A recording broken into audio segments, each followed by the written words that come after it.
Shalom Abracha, qu'Hachem vous protège, vous donne bracha ve'atzlacha, miut al-gouf keneratson. Nous approchons la fête de Hanouka. La fête de Hanouka, ben, chacun comment il va l'appeler.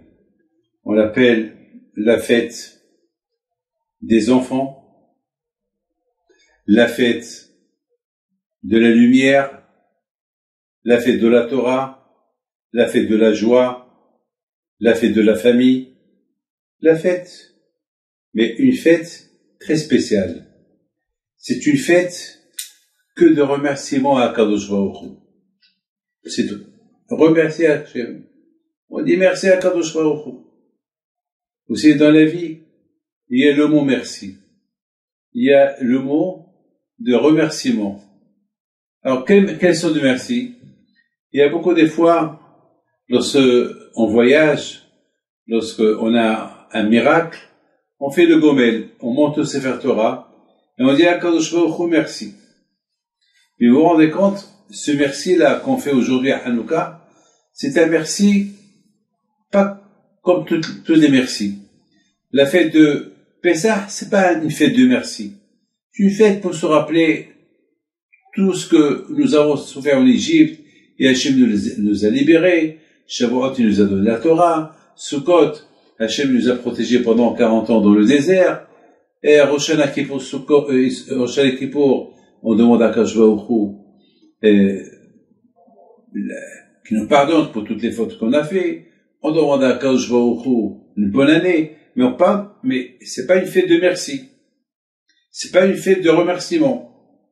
Mais la fête de Hanouka, c'est une fête de remerciement. C'est pas une fête des repas. C'est une fête très, très, très particulière. C'est la fête de la Torah. C'est la fête de l'Aneshama. L'âme. Cette âme spirituelle que nous avons. L'âme. L'âme, c'est, vous savez c'est quoi l'âme? Lorsque la personne y vit, eh ben, tant que il y a l'Aneshama dans son corps, il vit. Au moment que l'Aneshama, elle quitte le corps, alors la personne, elle quitte ce monde. Donc, mes amis, lorsqu'on remonte un peu l'histoire de Hanouka, ben, nous allons voir que la fête de Hanouka est très, très spéciale. Une spécialité à elle qu'elle est inimaginable. D'ailleurs, il y a beaucoup des grands commentaires qui posent une question, que la fête de Hanouka, elle s'appelle Hanouka. C'est quoi Hanouka? C'est la fête où les Juifs, ils se sont reposés le 25 Kislev. Hanou, ça veut dire reposer. Ka, ça veut dire 25. Alors, vous savez très bien, il n'y a aucune fête qui s'appelle, que le nom de la fête, il a un lien avec la date. Là, il y a une date, le 25 Kislev. Pessah, il s'appelle Pessah. Et pourtant, Pessah, c'était le 15 Nissan que nous avons quitté l'Égypte. Sukkot, la fête de Sukkot, c'est le 15 Tishri. Rosh Hashanah, c'est le 1er Tishri. Kippour, c'est le 10 Tishri. Shavuot, c'est le 6 Sivan. Purim, c'est le 13, le 14 Adar. Mais il s'appelle Purim. Toutes les fêtes, ils ont un nom. Mais la fête de Hanouka, elle porte le nom de la date. La date, c'est, ils se sont reposés, ils ont gagné la guerre le 25. Alors pourquoi dans toutes les fêtes que nous avons, il n'y a pas là-bas le chiffre et la date de la fête. Il n'y a que Hanouka où il y a la date de la fête. Parce que mes amis, Hanouka, c'est une fête très très spéciale. La spécialité de Hanouka, c'est que lorsque les Grecs qui sont rentrés en Israël, ils ont occupé Israël, ils n'ont pas tué les Juifs. Ils n'ont pas occupé Israël. Ils n'ont pas jeté les Juifs à la mer où ils ont fait exiler. Non. La fête de Hanouka, c'est la fête de Hanouka. Pourquoi on l'appelle la fête de Hanouka? Parce que les Grecs, ils ont voulu uniquement assimiler les Juifs. C'est tout. Ils ont voulu qu'ils respectent plus de Torah. Ils ont voulu qu'il n'y ait pas de religion. Pas de Shabbat, pas de Brit Mila, pas de mariage avec Ketouba, pas de guet, pas de Brit Mila. Voilà, c'est tout. Pas de Torah, pas de pureté familiale, pas de cache-route. Rien. Et c'est ça, mes amis. Et au fur et à mesure du temps, il s'est passé que les Juifs, ils ont oublié leur religion. Après 52 ans que les Grecs, ils ont dominé Israël, donc, les Juifs, il a perdu son âme. Les Juifs qui respectaient Torah et Mitzvot, ils les ont tués. Et ceux qui sont restés en Israël, eh ben, au fur et à mesure, lorsqu'il n'y a pas de synagogue, lorsqu'il n'y a pas de kasher, il y a et tout, on l'oublie. Vous savez, grande différence. Quelqu'un qui habite dans une communauté et quelqu'un qui n'habite pas avec une communauté. Ceux qui habitent avec une communauté, le fait de voir tout le temps la communauté, alors il s'adapte toujours, il se rappelle, il va de temps en temps à la synagogue, il met tefillin, bon, c'est la communauté. Mais quelqu'un qui habite seul, c'est un problème. S'il habite seul, pas de parents, personne, donc à la fin, qu'est-ce qui se passe? À la fin, il va s'assimiler. Eh ben, ça, ce qui s'est passé, malheureusement, avec les Juifs en Israël, à l'époque des Grecs. Lorsque les Grecs, ils ont dominé Israël, eh ben, c'est ce qu'ils ont fait. Donc, les Juifs, ils avaient aucune connexion avec le Beit Hamikdash, avec la synagogue, avec la cacheroute, avec le judaïsme, plus de rabbin, rien du tout. Ben, à la fin, ça y est, c'est fini. Ils se sont éteints. Ils se sont éteints spirituellement. Et c'est ça, mes amis, le miracle qui s'est passé. Le miracle de l'âme. L'âme, c'est la neshama. La neshama, c'est la lumière. C'est une lumière d'Hachem qu'elle est en chacun. Chaque être humain, il a cette neshama. Il a cette âme qui le connecte avec le bon Dieu. Et c'est ça qui fait que nous avons la émouna en Dieu. La émouna en Dieu, ne croyez pas que c'est facile. Pour avoir la confiance, pour avoir la foi en Dieu, c'est un travail. C'est un travail. Je voudrais simplement vous dire que le miracle de Hanouka, c'était pas le miracle de la victoire. Parce qu'on aurait pu dire que les Hashmonaïm, ils ont gagné. C'est la victoire. Ils ont gagné la guerre. Alors c'est pour ça qu'on fait Hanouka. Non. C'est pas à cause de ça. Pourquoi pas la victoire? Lorsqu'il y a une guerre, la guerre toujours on l'oublie. Est-ce qu'on parle des guerres qu'il a fait Napoléon? Est-ce qu'on parle des guerres que Alexandre le Grand il a fait? Non, c'est du passé. Même les Juifs ils ont fait beaucoup de guerres. Est-ce qu'on parle des guerres qu'il a fait, toutes les victoires qu'il a eues le roi David? Non. Et pourtant le roi David, il était un grand guerrier. Il a occupé presque tout le Moyen-Orient. Personne ne parle de lui. Est-ce qu'on parle de tous les victoires des Romains? Non, c'est fini. Même de Napoléon, on parle plus de ça. C'est l'histoire. Mais il y a des histoires qu'on peut jamais oublier. Il y a des histoires, ce qu'on appelle les histoires du cœur. Des histoires, par exemple, d'un miracle. Une histoire spirituelle. Une histoire spirituelle, jamais on l'oublie. Oh, jamais on l'oublie. Moi, personnellement, jamais j'oublierai, lorsque j'étais jeune, lorsque j'avais 8 ans, et que, malheureusement, une fois, je suis tombé dans un trou. Et c'était vraiment un grand trou, et ce trou-là était dans une terrasse, il y avait là-bas un trou, et malheureusement, je suis tombé, et je me suis accroché. Je sais pas, je peux pas vous dire. 1 heure, 2 heures, je peux pas vous dire. Mais à Chimichmor, si je serais tombé, ben, je serais pas là aujourd'hui à côté de vous. Et pourtant, je vous donne pas ordre d'honneur, et pourtant, il n'y a pas un jour que je pense pas en moi, toujours, j'ai ce souvenir de ce moment, parfois même 4, 5, 6 fois par jour, je pense à ce miracle qui m'est arrivé. Pourquoi? Parce que ce trou-là, au-dessous du trou, il y avait une synagogue. Donc, toujours dans ma tête, il y a cette synagogue. Il y a toujours une histoire spirituelle, une providence divine, toujours, elle reste à la mémoire tout le temps. On l'oublie pas. Eh bien, justement, c'est la raison pourquoi les Hashmonaïm, ils n'ont pas décrété la victoire contre les Grecs. Lorsque les Hashmonaïm, ils se sont révoltés, ils ont fait la guerre contre les Grecs, ils ont chassé les Grecs d'Israël, je sais pas, avec une force divine, c'était des miracles, parce que les Grecs, ils étaient par milliers, et les Hashmonaïm, ils étaient par dizaines, c'est tout. Vous pouvez pas imaginer 10 personnes contre des milliers de personnes, c'est pas possible. C'est inimaginable. Mais pourtant, c'est un miracle. Pourtant, on aurait dû célébrer ce miracle-là, non. Parce que ce miracle-là de la victoire contre les Grecs, on pouvait l'oublier. Ça s'oublie. Hachamim, ils ont voulu quelque chose qu'on ne peut jamais oublier. Ah ben, mes amis, le miracle de l'huile.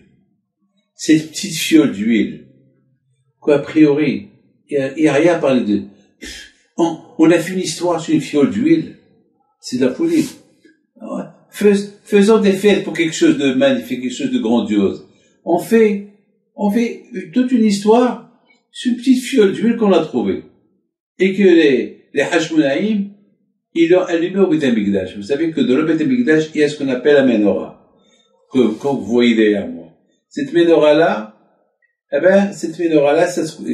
bon, bien sûr, il n'y avait pas la photo de Rabbi Pito, mais c'est la menorah. Il y avait une menorah qu'on allumait dans le temple à Jérusalem au Beth Amikdash. Et cette menorah, Hachem, il n'a pas besoin de la lumière. Hachem, c'est lui qui a créé la lumière. Mais cette menorah qui avait au Beth Amikdash, uniquement pour nous rappeler la lumière de la Torah. C'est tout. De la même façon que la lumière du jour, elle nous aide pour lire, on utilise la lumière du jour, la lumière du soleil, et la nuit, on utilise la lumière de la bougie. Pour étudier, pour vivre, pour allumer. Hachamim, ils ont voulu dire que sans Torah, c'est l'obscurité. Et c'est pour ça que Hachamim disent que les Grecs, ils ont instauré une obscurité en Israël. Et quelle obscurité? Mais il y avait du soleil. Et on peut créer l'obscurité? Non. Mais c'est l'obscurité lorsqu'il n'y a pas de religion, lorsqu'il n'y a pas de Torah, lorsqu'il n'y a pas de mitzvot, alors c'est l'obscurité. Hoshech, l'obscurité, c'est les Grecs qui ont éliminé le judaïsme, éliminé la Torah de chez les Juifs. Et c'est ça, mes amis, les Hashmonaïm, lorsqu'ils ont fait la guerre, ils les ont chassés de Jérusalem, la première chose qu'ils ont fait, ils ont allumé. Même qu'ils ont trouvé une petite fiole qui va durer 1 jour, et jusqu'à qu'ils vont fabriquer de l'huile, ça va prendre presque 7 jours. Encore 7 jours. Mais ils ont dit, on allume déjà 1 jour. C'est pas grave. 1 jour. Au moins déjà, c'est pour montrer que ça ce qu'on cherche. Ce qui nous manquait, c'est la lumière de la Torah. Étant donné que la menorah, la Hanouka, elle représente la lumière de la Torah, alors Akadosh Baruch Hu, il a fait un miracle. Les Hashmonaïm, eux, ils l'ont allumé pour symbolique, au moins pour 1 jour, c'est pas grave, 1 jour. Au moins que les Juifs, ils savent que maintenant, avec cette bataille qu'on a bataillé contre les Grecs, il nous a chassés d'Israël, alors maintenant, voilà, on allume, et jusqu'à quand on fabrique de l'huile. Mais Akadosh Baruch Hu, il a fait un miracle. Il a fait que cette petite fiole, elle est restée allumée 8 jours. Donc c'est quelque chose il ne s'attendait pas à cela. Ce miracle-là, il s'attendait pas à ce miracle. Et ce miracle est arrivé. Alors si vous calculez le mot Hashemen c'est l'huile, c'est les mêmes lettres de Neshama. Neshama Hashemen. Neshama c'est l'âme. Ça veut dire l'huile c'est l'âme. Et l'huile qu'il a illuminée, les Juifs, ils avaient besoin de cette âme spirituelle du bon Dieu pour qu'il illumine leur corps pour se connecter avec le bon Dieu. C'est ce qu'ils avaient besoin.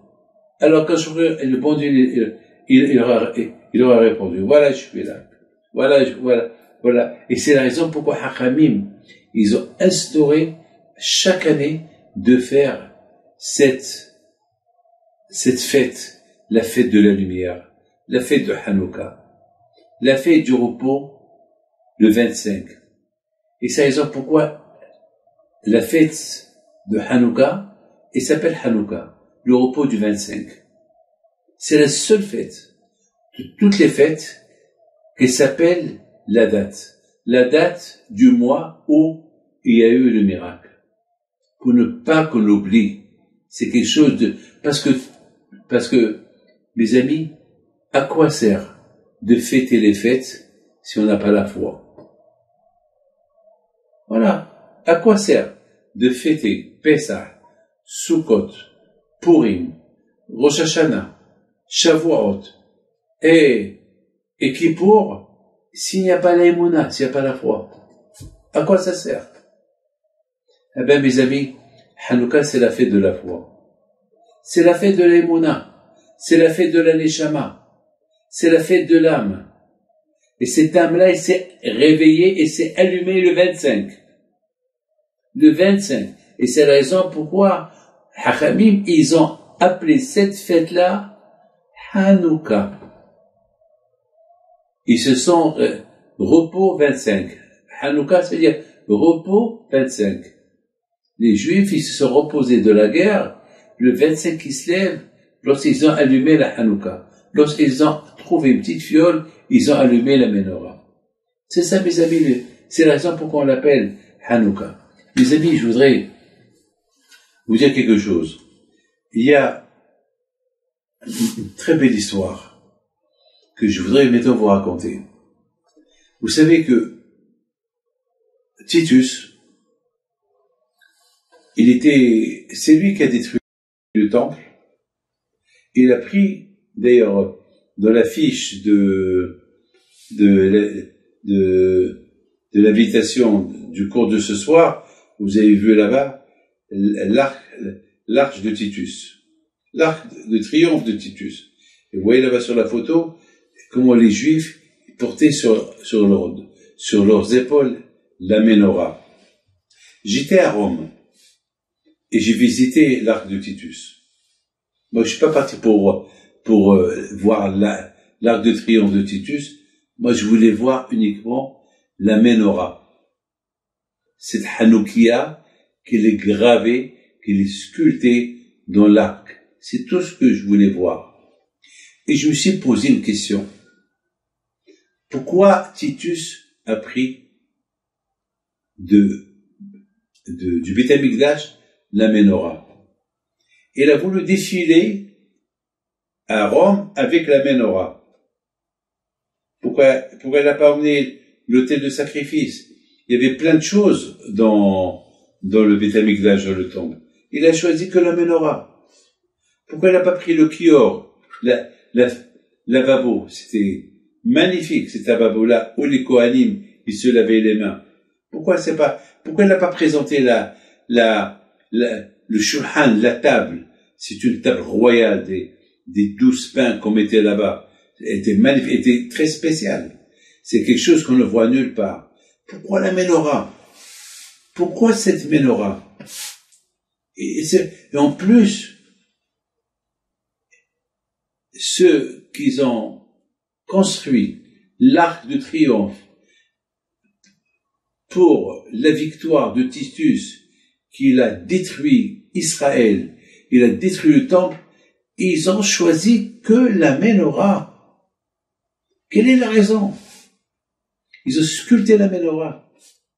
Eh bien, vous savez, mes amis, Titus, il s'est dit, moi, je vais terminer le travail des Grecs. Les Grecs, tout leur but était d'assimiler les Juifs. C'est tout. Il a voulu les assimiler, il a voulu leur faire oublier la Torah. Pas de Shabbat, pas de manger kasher, pas d'école juive, pas de Torah, rien du tout. Ça c'était son but. Et pour cela, il a fermé le temple, le Beth Amikdash. Il a éteint la menorah. Mais il s'est passé que 52 ans plus tard, il y a eu une révolution. Et encore la menorah, elle a été encore réallumée au Beth Amikdash, avec le miracle. Et en plus, les Juifs, ils célèbrent la fête de Hanouka. Si tu sais dit, cette célébration de la fête de Hanouka, moi je vais l'éliminer. Il n'y aura plus d'allumage de Hanouka. Cette Hanouka symbolique qu'ils allument chaque année, pour se rappeler du miracle de la Torah, moi je vais éteindre la Torah. Moi je vais prendre la menorah très symbolique, parce que les Grecs, ils n'ont pas cassé la menorah, ils l'ont éteint. Ils ont pris toute l'huile qu'il y avait, ils l'ont rendu impur. Il a dit, moi, Titus ici dit, moi je fais le contraire. Moi je vais prendre la menorah. Et non seulement je vais prendre la menorah, mais dans l'arc de triomphe qu'ils sont en train de me construire, ils vont sculpter la menorah, ce qui est le symbole de la Torah, que à partir de maintenant, il n'y a plus d'Israël, plus de Beth Amikdash, plus de Jérusalem, plus de Torah, plus rien, fini. C'est fini. Mes amis, ça c'était l'idée de Titus. Mais vous savez, lorsqu'il y a quelques années, je suis parti à Rome, je vais partir à Buenos Aires, en Argentine, mais j'avais raté l'avion. Donc, je devais faire une correspondance par Rome et passer la nuit à Rome. Donc, le lendemain, je me suis dit, tiens, je vais aller un peu visiter Rome. C'était une occasion. Tout le temps, toute ma vie, je voulais visiter Rome. Pas Rome. Je voulais visiter le site touristique où il y a l'arc de triomphe de Titus. Je voulais aller le visiter. Donc, je me suis arrangé avec quelques personnes que je connaissais. Il y avait un monde fou. Bon, moi, j'avais des raisons pourquoi je voulais aller. Et puis finalement, j'arrive à l'arc de Titus. L'arc de triomphe de Titus. Bémet, mes émotions, vous pouvez pas imaginer combien j'étais ému d'être face à ce monument historique il y a 2000 ans, depuis la destruction de Beth Amikdash par Titus, et voilà, je vois la menorah. Il y a une femme, qui était à côté, une Anglaise, elle me dit,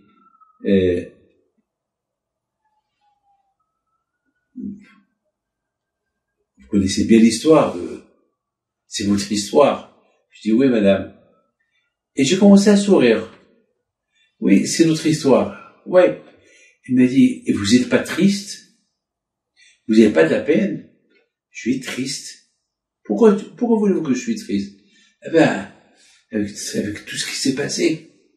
Regardez, c'est écrit, dans l'histoire, c'est écrit que Titus, il a tué des millions de Juifs, il les a exilés, et après il a détruit votre temple, il a il a exilé les Juifs à Rome, il les a exilés partout dans le monde.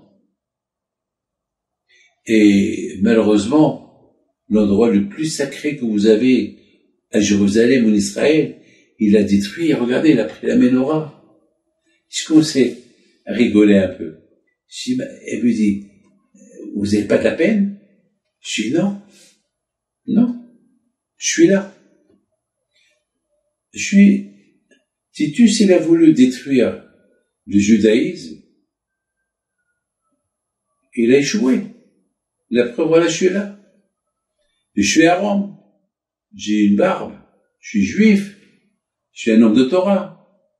Et j'ai des institutions de Torah. Et Baruch Hashem, je suis un juif marocain. Je suis né au Maroc. Et Baruch Hashem, grâce à Dieu, je suis bien respecté là-bas. Il y a des juifs. Partout dans le monde, Baruch Hashem, ils vivent bien. Avec nos synagogues, avec nos écoles juives, avec notre cache-route, on a tout. Qui est le perdant? Moi ou lui?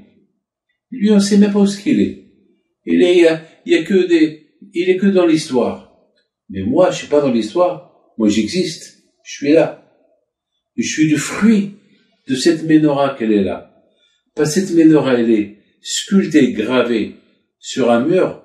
Mais moi, ma menorah, elle est là, dans mon cœur. Ma Hanoukia, elle est là, elle est allumée. Tout le temps, elle est allumée. Mes amis, c'est ça le miracle de Hanouka.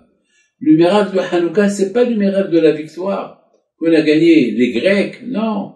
Parce que les guerres, ça s'oublie. Un jour, on parle de la vie. Et toutes les guerres qu'il y a eu depuis la création du monde, est-ce qu'on parle de, non. C'est l'histoire. Mais, le miracle de Hanouka, il a une date. Et ce miracle de Hanouka, c'est pareil que chaque année le 25 qui se lève. Hanouka, c'est chaque jour. Chaque jour, c'est Hanouka. Chaque jour, c'est la Torah. Chaque jour qu'on fait mitzvah, on donne une gifle à Titus. Titus qui les a éteints. Et chaque gifle qu'on étudie la Torah, et on mange kasher, on donne une claque aux Romains. On donne une claque aux Grecs. Et voilà. C'est tout. Vous savez, mes amis, on dit, lorsqu'on allume la menorah, on dit, Bayamim haem bazemanazé. Ça veut dire, on remercie Akadosh Baruch Hu pour tout ce qu'il a fait pour nous, avant, jusqu'à maintenant. Vous avez bien remarqué, vous allez allumer la Hanouka. Voilà, j'ai mon petit-fils qui va allumer la Hanouka, la menorah. Bien sûr, sans bracha, il faut pas croire que on est maintenant plein fait de Hanouka maintenant, c'est pas Hanouka encore, mais ça vous dit sans prière, sans rien. Je voudrais, mes amis, que vous sachiez une chose. Regardez comment il va allumer la Hanouka. On commence par la première, et chaque fois, et on allume. On commence par la première, on commence par la première, et après, on allume la deuxième, et après la troisième, et après la quatrième, et après la sixième, et après la septième, et après la huitième. Et après, on a toute la Hanouka allumée. Je vous pose une question. Quelle est la raison pourquoi on n'allume pas chaque jour les 8 bougies? Hanouka. Puisque le miracle c'était que pendant 8 jours, la menorah était allumée. La menorah était allumée pendant 8 jours. Alors la question se pose.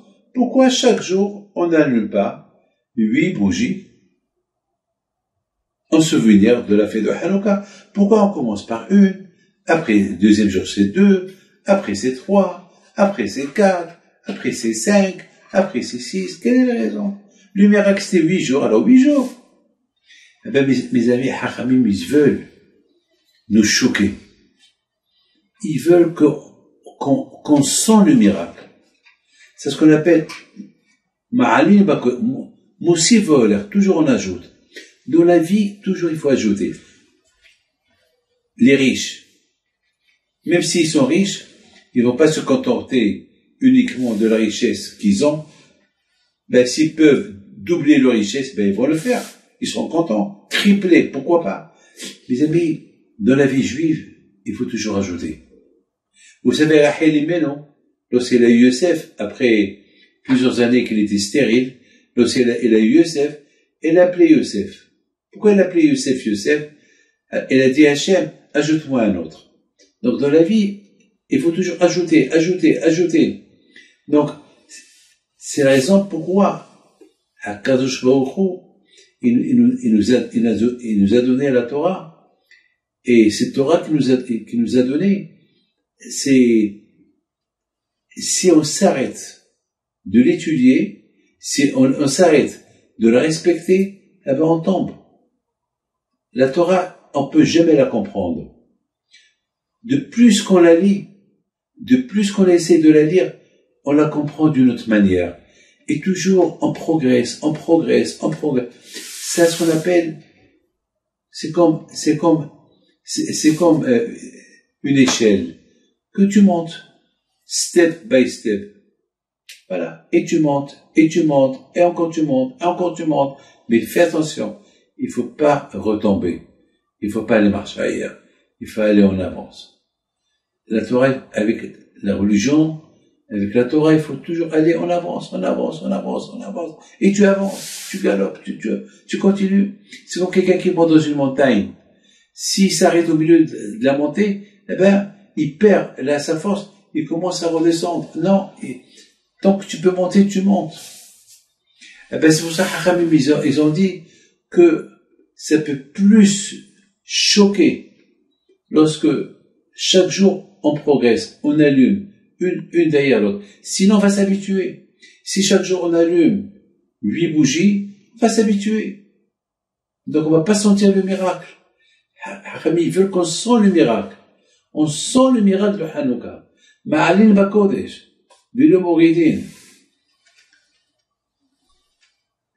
Mes amis, on aurait pu dire la fête de Hanouka, c'est la fête de l'indépendance, puisque Israël était occupé par les Grecs.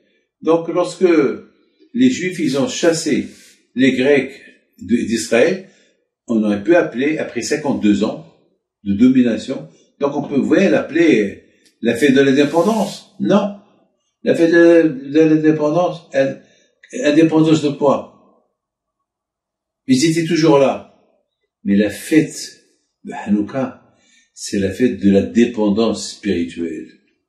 Maintenant, on dépend plus de l'assimilation. On dépend plus des Grecs. On ne dépend plus de la culture grecque. Maintenant, on dépend du 25 qui se lève. Qu'est-ce qu'il y avait le 25 qui se lève? Il y avait deux choses. Il y avait le repos de la guerre. Il y avait un autre repos. De quoi? Il y avait un repos. On est plus sous domination de la culture grecque. Maintenant, on rentre dans la domination de la religion, de la Torah. Le Shemen, la Neshama qu'elle retourne, l'âme qu'elle retourne, le judaïsme qui va renaître. Donc, mes amis, c'est la raison pourquoi la fête de Hanouka, elle s'appelle la fête du Hinour, la fête de l'éducation. L'éducation n'est pas uniquement pour les enfants, mais pour les vieux. Parce qu'à l'époque, lorsqu'il y a eu le miracle, eh ben, c'est pas que les jeunes qui ont commencé à s'éduquer à nouveau et dépendre de la religion juive, même les vieux qui étaient assimilés, lorsqu'ils ont vu ce miracle, eh ben, ils ont commencé aussi à apprendre Aleph, Bet, Gimel, un vieux qui l'apprend. Donc c'est la fête de Hanouka. Vous savez, c'est la fête de la Torah. C'est la fête de l'indépendance. De quoi? Pas de la guerre, mais des Grecs. Vous savez, au niveau spirituel, on dépend plus maintenant de la culture grecque. C'est la spiritualité qu'il gagne. Mes amis, il faut savoir,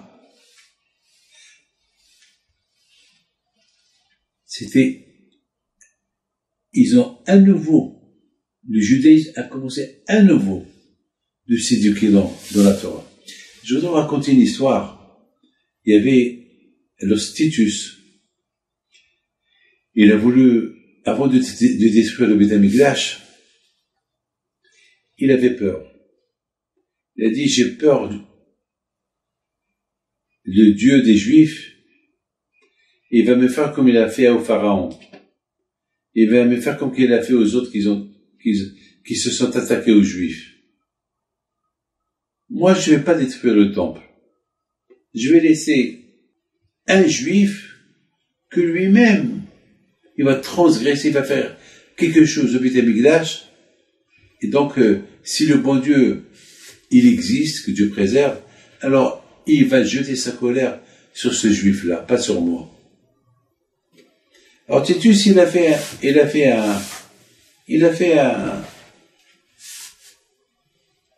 lancé un message. Est-ce qu'il y a un Juif parmi les Juifs que vous êtes là? Voilà, maintenant, vous êtes battus. Et donc vous êtes tous sous domination grecque et romaine. Celui qui rentre au temple, au Beth Amikdash, il peut prendre tout ce qu'il veut. Et non seulement ça, il deviendra sénateur romain. Il deviendra mon ami. Il va rentrer avec moi à Rome comme un conquérant. Il aura la médaille du Sénat. Peut-être un jour deviendra l'empereur de Rome. Waouh! Un juif. Un juif. Mais à la condition qu'il rentre au temple et qu'il prend du temple ce qu'il veut et qu'il sort avec. Il y a un juif, pas religieux. Il s'appelle Yosef Mishita. Il dit, Titus, présent. Moi, je vais rentrer. Mais est-ce que tu me donnes ta parole d'honneur d'accomplir, de respecter tout ce que tu as dit? Il a dit, au nom de César, je promets. Un Romain comme moi ne peut que promettre tout ce qu'il promet. Il peut que respecter tout ce qu'il promet. Hein? D'accord. Il rentre. Il n'avait pas de kippa, Yosef Mishita. C'était quelqu'un qui n'était pas religieux du tout. Partout, il y a des non-religieux. Il y a des religieux, même à l'époque de Beth Amikdash, ne croyez pas, parce qu'il y avait le Beth Amikdash, tout le monde était religieux. Non, il y avait. Rabotai, mes amis, il s'est passé quelque chose de magnifique. Après 1 heure, 2 heures, 3 heures, Titus, il s'inquiète. Qu'est-ce qui se passe? Peut-être qu'il est mort. Peut-être, donc s'il est mort, alors, qui peut toucher ce temple? Nabucodonosor, qui a détruit le premier temple, il a été puni, détrôné, toute sa famille a été tuée par les Perses. Alors, en ce moment-là, il y a Yosef Mishita qui sort avec la menorah. Et il dit à Titus, Titus, je prends ça. Titus lui dit non.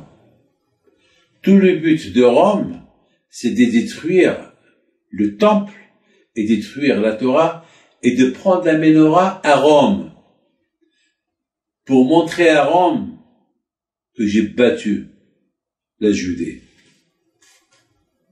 sa Torah, sa religion. Moi, je ne veux pas laisser cette menorah ici.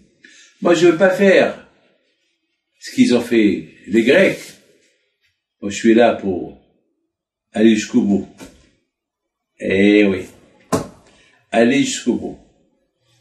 Eh ben, mes amis, Titus lui dit, non, tu rentres et tu remets la menorah à sa place et prends n'importe ce que tu veux. Il y a là-bas de l'argent, il y a de l'or, il y a là-bas des coffres, prends-les.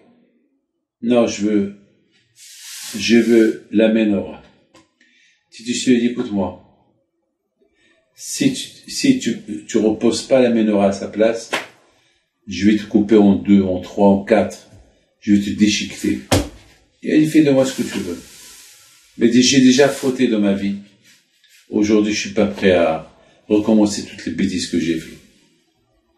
Malheureusement, Titus, il a donné l'ordre de le tuer.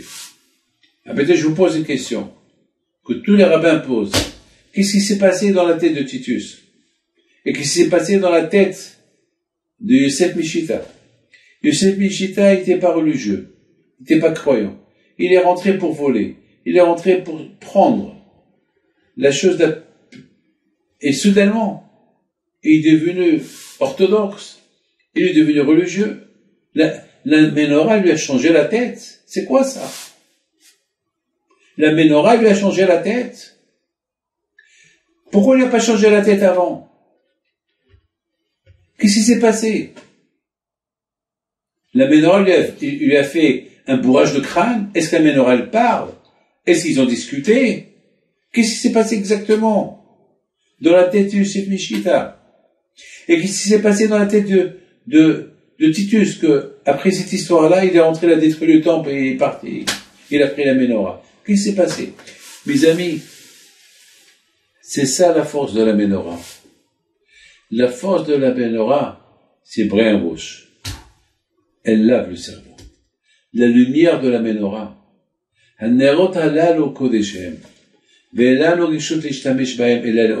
Lorsqu'on allume la menorah, on n'a pas le droit de l'utiliser, sa lumière.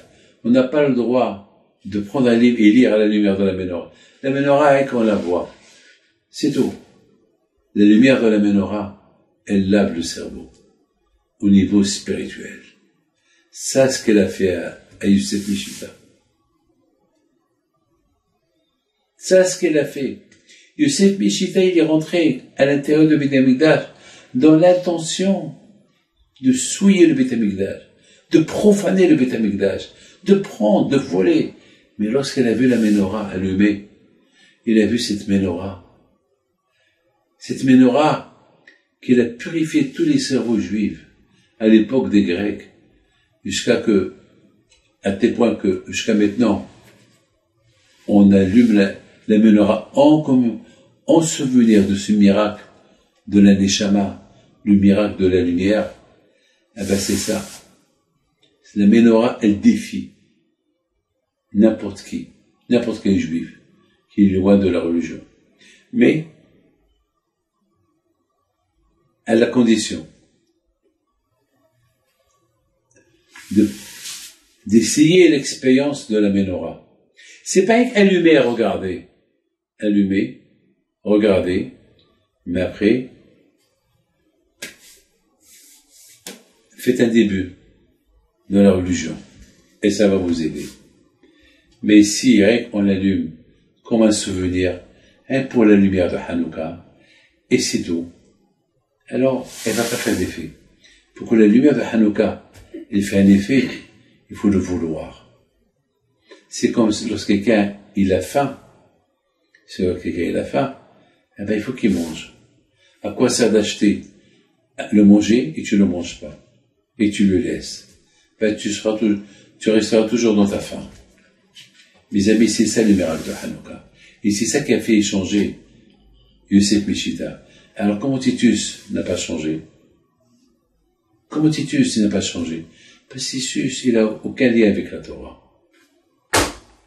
Mais Yosef Mishita, c'est un juif. Donc ça peut réveiller un juif. La lumière de Hanouka, elle peut le réveiller au niveau spirituel pour retourner à Hachem, pour retourner vers Hachem. Sinon, il y aura toujours un problème. Mes amis, je voudrais terminer. Aujourd'hui, j'étais à un enterrement aujourd'hui, ce matin, d'une grande femme, Aline Touito Zechron Bacha. Et je peux vous dire que ce qui m'a le plus impressionné avec cette femme, la pauvre, qui est décédée à Paris avant-hier, c'est que elle a rencontré son mari il y a 50 ans dans un cirque. Les cirques des jeux. Ouais.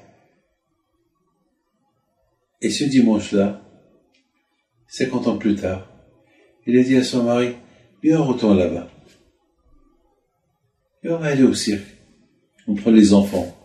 C'est bientôt Hanouka. C'est la fête des enfants. Ça veut dire, quelque part, un message. Un message. Ils se sont mariés il y a 50 ans. Ils ont fait connaissance à tel et tel endroit. Et leur histoire se termine à tel et tel endroit. Il faut savoir une chose. Parce qu'il y a beaucoup de gens qui me posent la question. Rabbi David, Mashiach, il va venir quand? C'est quand? Chaque année, on a le Mashiach. Tout le temps. Chaque année, on a le Hanouka. On fait Purim. On fait ça, on fait ça, on fait ça. C'est quand? C'est quand Mashiach? Je leur dis, la date exacte, je la connais pas. La date exacte, je la connais pas. Tout ce que je sais, Écoutez bien ce que je vous dis. Lorsqu'on voit qu'il y a des problèmes, il y a beaucoup de gens qui disent, ben c'est l'époque de Mashiach. C'est Mashiach qui va venir. Avec tous les problèmes qu'on traverse, la guerre là et la guerre là, le corona, et on parle de Mashiach. Il y a un grand tzaddik qui s'appelle Rav Shach. Il dit, arrêtez de dire, ça y est, toutes ces souffrances-là, c'est Mashiach. Il dit, toutes ces souffrances-là, c'est parce qu'on n'a pas fait Teshuvah. Au lieu de parler de Mashiach, parlez de la Teshuvah. Retournons vers Hachem. C'est des excuses. Le Satan est très fort. Le Satan est très très fort. Il veut nous détourner. Ça y est, c'est l'époque de Mashiach. Toutes ces souffrances-là, la bombe atomique, c'est l'époque de Mashiach. Non. Teshuvah. Il faut retourner vers Hachem. Eh bien, mes amis, Hanouka, c'est la meilleure. Vous savez, Hanouka, c'est pas la fête des beignets. C'est pas la fête pour manger des beignets. Il y a une femme je l'ai entendu parler, elle a dit, ah ben, je vais perdre 5 kilos pour bien manger toutes les beignets qu'il y a à Hanouka. Et les beignets de chocolat, et les beignets de ça, et les beignets de ça, et les beignets de ça. Alors je lui ai dit, tout ça pour les beignets. Alors c'est ça Hanouka. Hanouka, c'est les beignets. Hanouka, c'est les beignets. Mes amis, Hanouka, c'est la Torah. Hanouka, c'est la lumière de la Torah. Elle est belle, cette Hanouka. Très très belle. Très très belle. Mes amis, Be'ezat Hashem, toujours le mercredi prochain, si Dieu veut, Be'ezat Hashem, à l'heure avant le cours, si Dieu veut, je vais allumer la Hanouka avec la bracha devant vous, et après on attaque le cours. Et Be'ezat Hashem, je vais faire une bracha très importante parce que le Hanouka c'est dimanche soir, donc c'est toujours le troisième jour de Hanouka, il est très important, donc dimanche, lundi, mardi, mercredi soir, donc Be'ezat Hashem, et le zéro de Hanouka, les zéros de lumière de Hanouka, quand Akadosh Baruch Hu illumine tous ceux qui sont dans le besoin par la santé, Be'ezat Hashem, la joie qu'il a le mazal si Dieu veut. Alors rapportez maintenant, nous avons découvert quelque chose de magnifique ici en Israël, là où il y a la tombe de celui qui nous a fait le miracle de Hanouka, qui s'appelle Matatia Kohen Gadol. Alors maintenant, on va aller pèleriner Matatia Kohen Gadol. C'est magnifique, c'est monsieur Michael Bissoussan qui est parti cette semaine pour nous filmer cet endroit magnifique. C'est de là où la révolution contre les Grecs a commencé. Et l'initiative de cette révolution contre les Grecs, eh ben, c'était Matatia et ses enfants. C'est Matatia, ça c'est la forêt de Beth Shemesh à Modéin. De Beth Shemen, pardon. Ça c'est les tombes des Maccavim. Les Maccavim, ça veut dire les enfants de Matatia. Et voilà la grotte. Là, on va rentrer. C'est une découverte spectaculaire que les tzadikim, tout le monde vient pèleriner ici depuis des milliers d'années. Matatia qui était très âgé, il y a à peu près un peu plus de 2000 ans, qu'il a fait la révolution, lui et ses enfants, contre les Grecs, pour les jeter d'Israël, pour instaurer la Torah. C'est important la Torah. Les mitzvot. Et voilà, on va rentrer à l'intérieur de la grotte. Ils sont maintenant plein de travaux. Il la prépare. Il y a une guitare qui nous rappelle la joie. Voilà mes amis, tout le temps, voilà, le Kéver, ici enterré, Matatia, le fils de Hanan, le Kohen Gadol, le grand prêtre, qui était, lorsqu'il est sorti pour faire la guerre, il a dit, Mil Hashem Elai, qui pour Dieu, qui pour Hashem, alors qu'il vient vers moi. Ça veut dire, celui qui a les mots-là encore en Dieu, alors qu'il vient. Aller où? Eh ben, on va les éliminer, jeter les Grecs d'ici. Mais c'était une mission impossible. C'était du suicide. Mais justement, le fait que tout leur but, c'était pour faire chasser les Grecs d'Israël et de détruire l'idolâtrie, toute cette idolâtrie d'Israël, eh ben, cette misérot nefesh, ce sacrifice qu'ils ont fait, eh ben, c'est ça qui les a gagnés. Il est parti tout seul, hein. Lui et ses enfants. 5 enfants.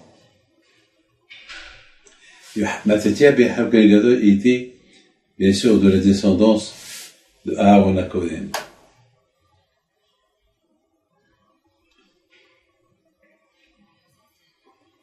Et c'est grâce à lui qu'aujourd'hui, on fait la Hanouka.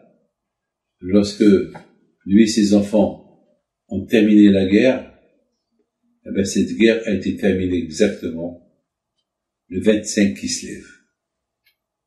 Et nous avons expliqué que c'est la fête de l'âme, la fête des enfants, comme adultes. Parce que même les adultes, ils avaient besoin de s'éduquer encore une nouvelle fois, puisqu'ils étaient assimilés. Ils savaient rien du tout.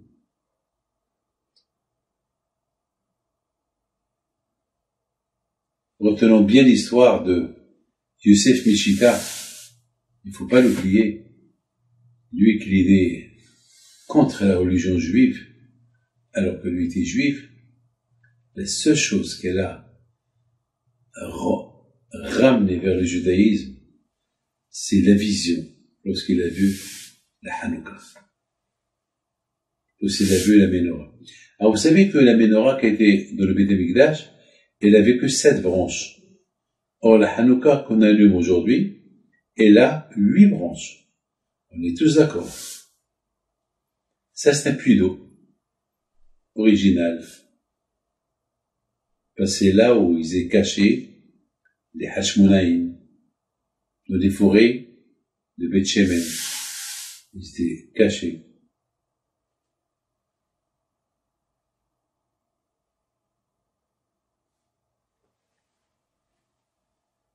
C'est beau. Peut-être c'est un mikvé aussi, je ne peux pas vous dire. Où les Hashmonaïm se trompaient.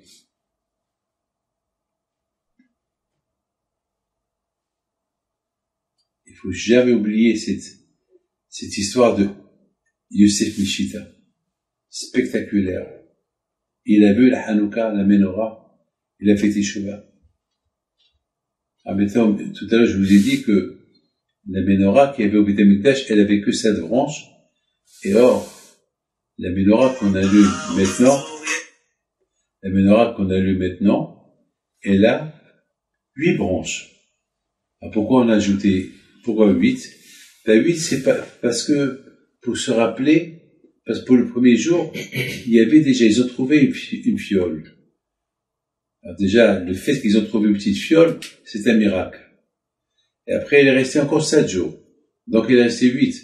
Donc, on allume la Hanouka avec 8 branches pour se rappeler du miracle, de l'huile et aussi le fait qu'il y a 8 branches dans la Hanouka. Alors, ça veut dire 8, c'est le chiffre Shemona.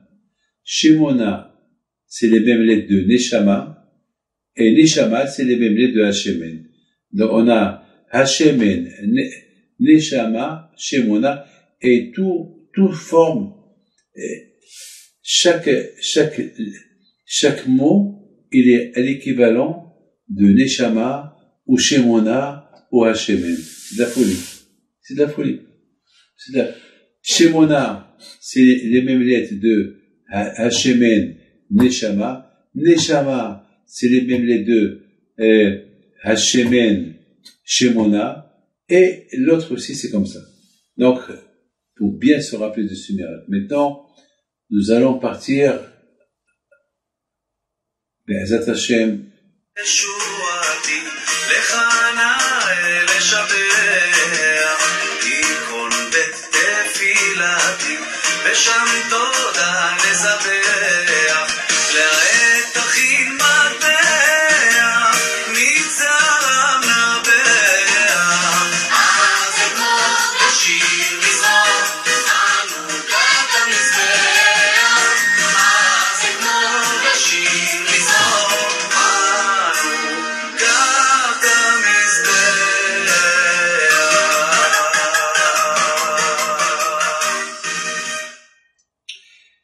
Que le bon Dieu vous protège.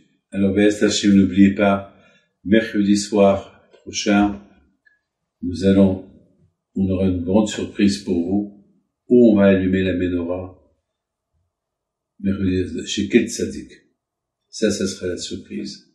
Mais maintenant, n'oubliez pas, avant le cours, vous allez recevoir les horaires, je vais allumer la Hanouka, et pendant que je l'allume, je vais vous faire une bracha à vous tous, et que Hachem y fasse que cette bracha, elle montera chez Akadosh Baruch Hu, et que chacun de nous, Be'ezat Hashem, y passera une très très bonne année, et Bisrut Rabbi Haim Pinto, Bisrut Matatiar, Ben Yohanan al-Kohen Gadol, et Bisrut, ses enfants, Akadosh Baruch Hu vous donne à vous tous la santé, bracha v'atzlach.